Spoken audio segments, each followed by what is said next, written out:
Life in a world that keeps changing. Think that it's progress you're making. Copy and paste pretty faces all the time.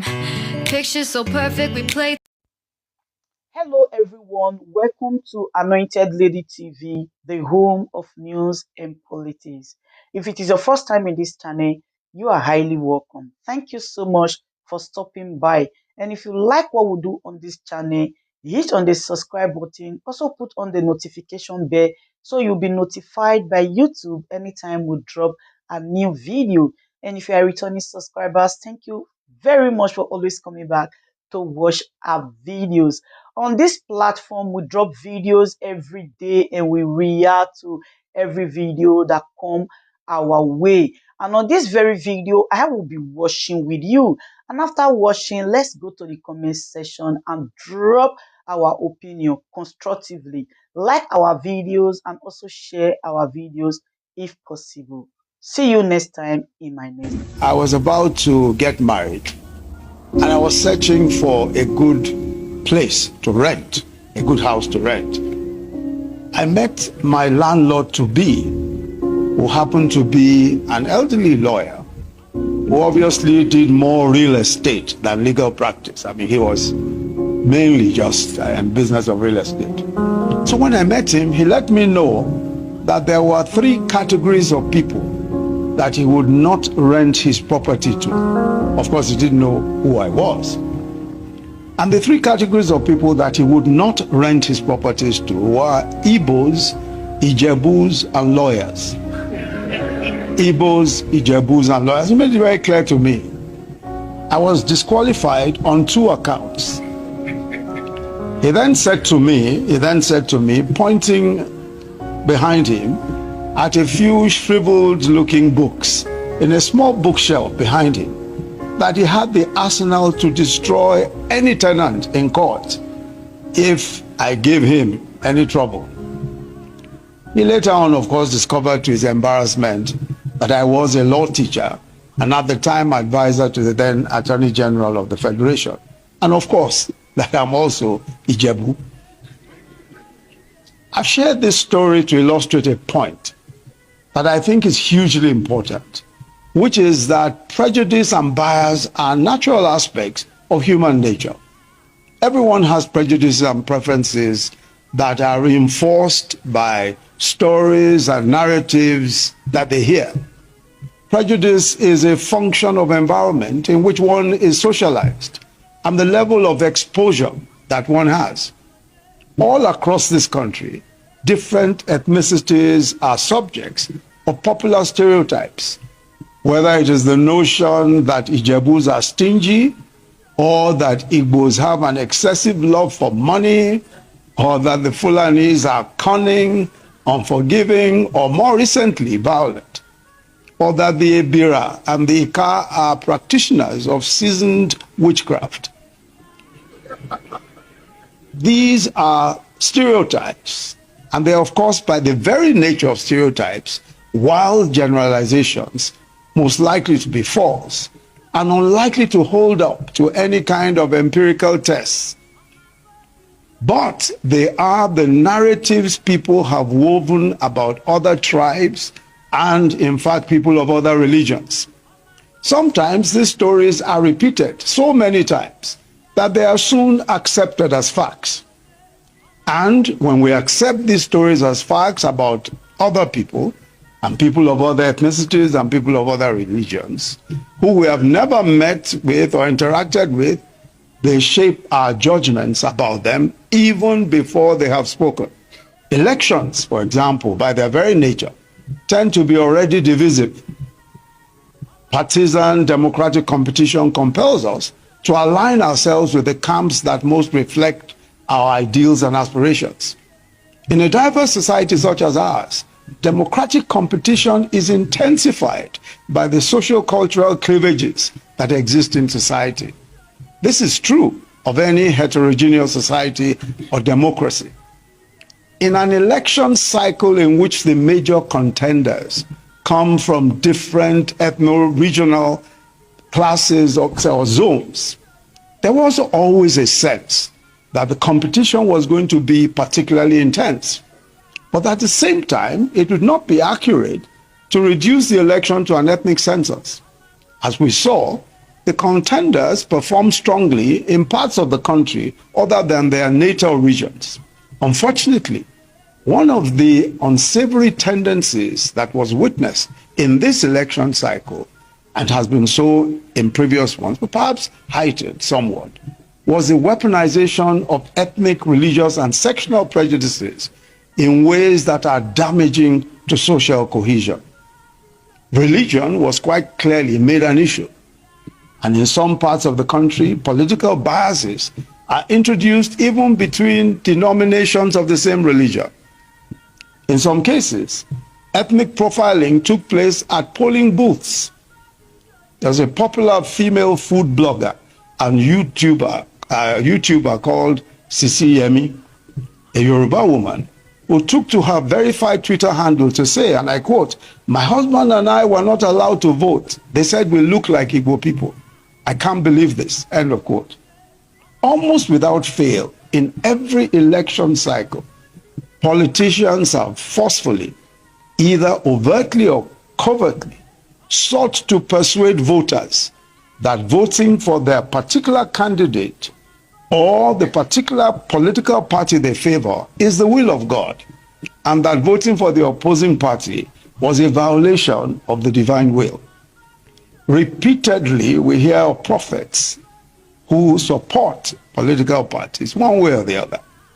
This is a matter of great concern because long after an election is over and long after the leading contenders have sheathed their swords, the rhetoric, the words, and the means used to compete can have adverse long-term effects on society.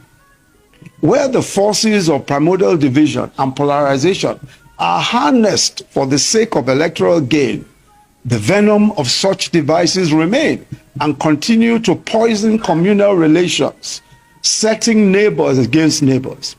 Some of the political rhetoric that we have heard in the course of this election cycle have been disturbing because they recall similar rhetoric used by politicians during some of the darkest chapters of our country's existence. In the First Republic, the exploitation of prejudice and incitement of hatred against ethnic communities led to the collapse of that democratic dispensation. It led to bloody pogroms and a civil war that cost in excess of 2 million lives. We talk about the civil war, but we seem to ignore the fact that it was the manipulation of ethno-religious sentiment that eventually boiled over into that tragedy. The demons released by that bloody conflict amongst brothers are yet to be fully caged, and we pay the price of that healing process every day. That is not a chapter of our history that we should ever allow to repeat itself. But believe it or not, Nigeria is changing. There are no longer any ethnically homogeneous enclaves in Nigeria. As our own nations have evolved, one of the most discernible changes that we have witnessed is the disappearance of ethnically homogeneous spaces. Everywhere across the country, people from diverse ethnic and religious backgrounds are schooling together, doing business together, commingling, intermarrying, and raising families. Our much talked about linguistic diversity is not a barrier, as many Nigerians are multilingual. Increasingly, we see that the heart and face of a new Nigeria is a socio-cultural hybrid, appreciative of the cultural diversity of our society, attuned to its culture, but also blessed with an inclusive cosmopolitan outlook. For many of these Nigerians, young Nigerians in particular, their ethnic and national identities are not in contradiction. For young Nigerians who belong to the most globalized generation in our country's history, this is especially true. Their friendships, their education, their lived experiences have brought them into contact with a febrile variety of identities and cultures in their societies and on the planet. And we see their multicultural outlook in the social networks, in the entrepreneurial partnerships, and their political activism, which transcend the old primordial allegiances. Leadership does not today, and Nigerian leadership today, does not have the luxury of toying with prejudice. The leadership elite, and when I refer to the leadership elite, I refer not just to the political elite, I refer also to the religious elite and to the business elite. We have a duty to conduct ourselves with a high sense of responsibility, even as we prosecute the contest for power. Historically conscious and patriotic elite all over the world recognize that beyond the letter of the law, beyond what the law asserts, there are lines that must not be crossed in the pursuit of political power, especially in fragile societies and democracies such as ours. One of such lines is the willful exploitation of sectional sentiments and the invocation of ethnic antipathies to mobilize a political constituency. This is the challenge of leadership in our own country today. And it's a challenge that our leadership elite face. Elites have a responsibility to discipline themselves first and foremost in the pursuit of political ambitions and the exercise of power to ensure that the fabric of our communities is not rent asunder. We must recognize that if peaceful coexistence is sacrificed on the altar of partisan politics, then all will be lost.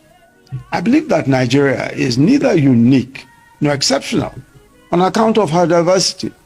The genre of scholarship and public polemic that makes a problem of our country's profusion of ethnicities and religions and characterizes it as a profound flaw is one that I differ strongly with. I very strongly differ that merely because we are ethnic nations that came together or that we are from different religions, for that reason it is necessarily a huge problem that is insurmountable. My diversity is neither a liability nor a curse. It is in fact a blessing and an asset. Diversity deepens the pool of socio-cultural capital available to us. We're enriched by the frothy ferment of the vast multiplicity of perspectives which provide us with a treasury of tools for growth and progress. And I have long maintained that in Nigeria, what is at issue is not and has never been our diversity, but our capacity to manage it with a sense of fairness, equity, and justice. All diverse nations find their unique ways of managing the tensions which inevitably arise from the commingling of an assortment of people. Let me conclude with another personal story. On the 16th of July 2022, I went in for a surgery on my right femur at a hospital in Lagos. As I lay on the operating bed and I was about to be anesthetized, full anesthesia, which will put me out completely, and I'll be completely unconscious for the 3 hours or so that the operation would take.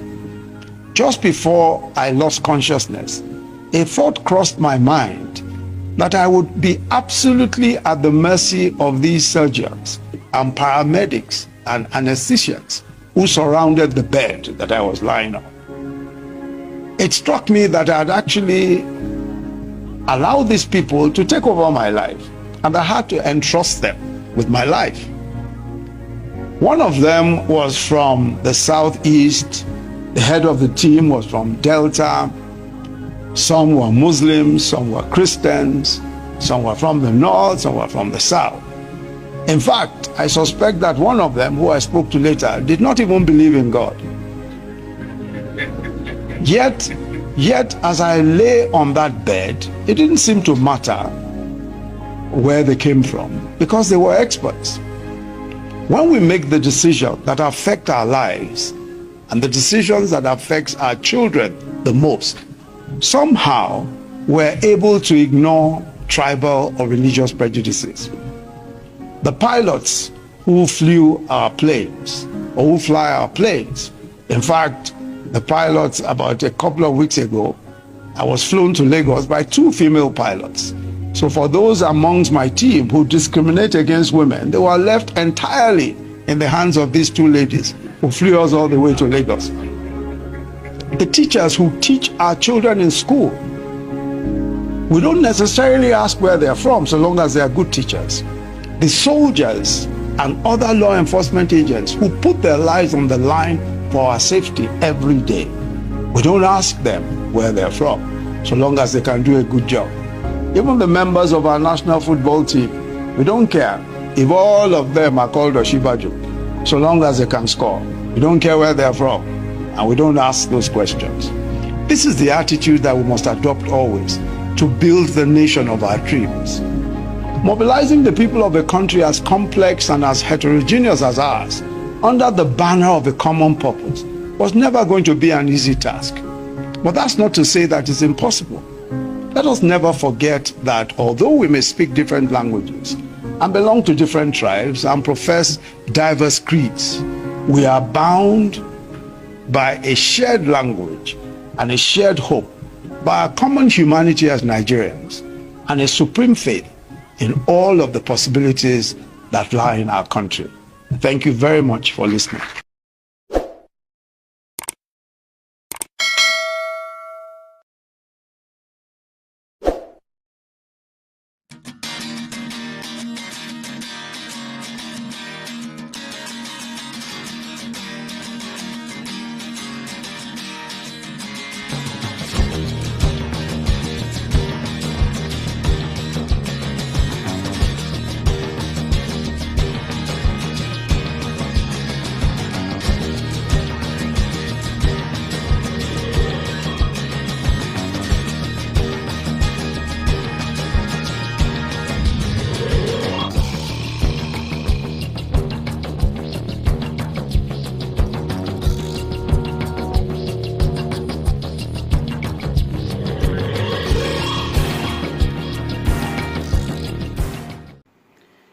Good day, ladies and gentlemen. Good day, my brothers and sisters, my mummies and my daddies over there. Is your sister again, your doctor, your friend, your girl, Anointed Lady TV. Please, if today is your first time of coming across my YouTube channel, please do subscribe for me. Subscribe and turn on the notification bell. So each time I upload any video, you will be notified. So in this my channel, I will be bringing up many things to you in which you will benefit from it. I do talk show, I do news, anything you want to talk about, I am into it. Please subscribe and turn on the notification bell. So each time I upload any video or each time I'm on live on YouTube, you will be notified. Thank you very much for always being there for me. Please do subscribe for me, and as you do so, God will richly bless you and meet your heart desire. Thank you very much. I love you all.